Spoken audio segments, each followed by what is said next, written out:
Lest you think ENDA only impacts the workplace, think again. ENDA could easily trickle down to your son or your daughter. Here at the massive Department of Education in Washington, bureaucrats influence decisions about which schools qualify for federal monies and which ones don't. Now, what could ENDA have to do with student loans? Watch this.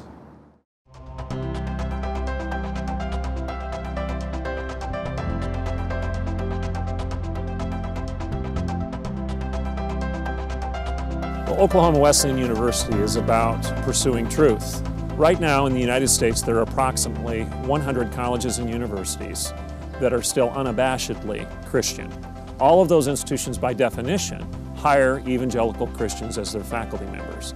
And they have a mission statement that's grounded in what is broadly called a biblical worldview. They believe that truth is grounded in God's revelation and that we should pursue that truth within the context of that revelation.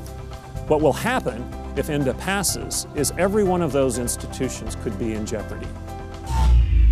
Barack Obama said twice during the campaign season prior to the presidential election that all religious organizations, if they are the beneficiaries of any federal aid, must subscribe and comply fully with the Civil Rights Act of '64. They cannot discriminate in any way in their hiring practices. Like a Christian college, Christian university? Absolutely. When it comes to the programs that are federally funded, then we do have to be careful to make sure that we are not creating a situation where people are being discriminated against using federal money.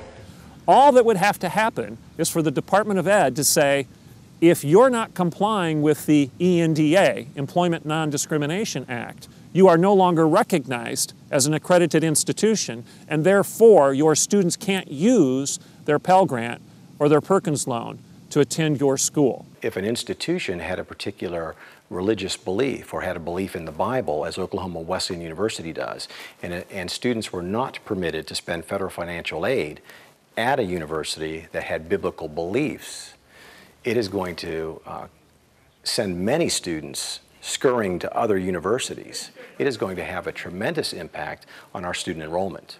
80% of my students on this campus will be affected by it. 80% of my student population is going to have to make a decision.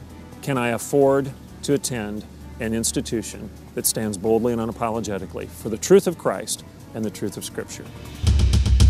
What if this happens? What if all of a sudden the Christian colleges are in jeopardy and many of them just go away? Who cares? Should we care? And I would answer, obviously we should.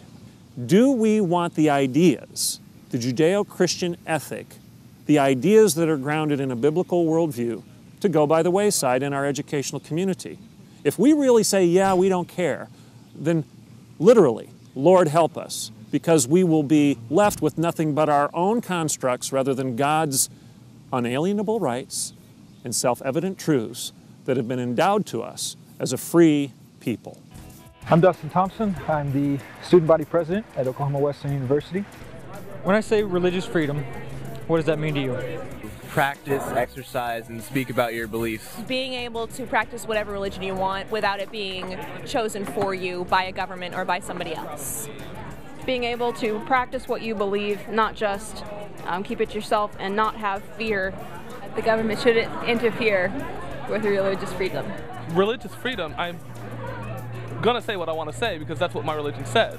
No matter who I'm around or what type of people, I'm able to express what I believe. All right, where does your right to practice your religion come from? Freedom of speech, you know, being able to say what you want and being able to say what you feel and everything. It's the Bill of Rights. Oh, First Amendment. The First Amendment, definitely.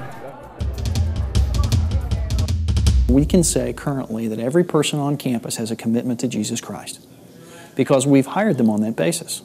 We have a technical religious exemption written into the law that we can hire only Christians, or a Jewish organization can hire only Jews, or a Muslim organization can hire only Muslims. It makes sense that they would be able to do that.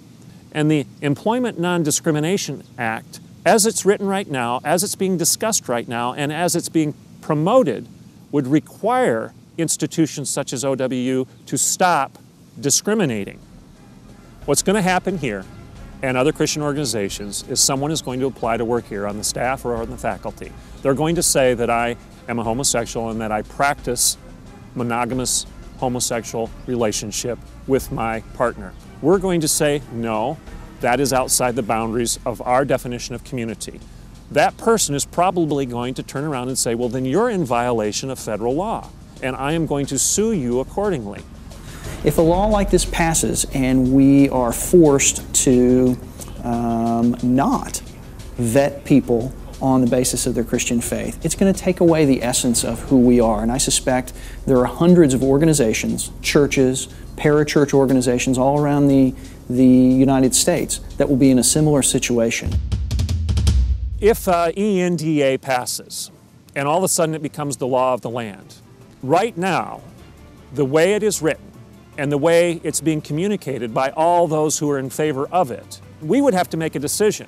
Are we going to change our standards in order to allow our students to use their federal financial aid to come here? Or are we going to stand our ground? Well, at Oklahoma Wesleyan, we're going to stand our ground. You know, not on my watch are we going to change our standards just for the sake of $1. The federal government cutting off loan monies to colleges that don't comply? Far-fetched? It's already happening. Time magazine recently had an online article debating the president's takeover of the student loan industry. So Dr. Piper is right to be concerned. If ENDA passes, bureaucrats could drive Christian colleges out of business with a stroke of a pen. Put an end to ENDA. Go to frcaction.org.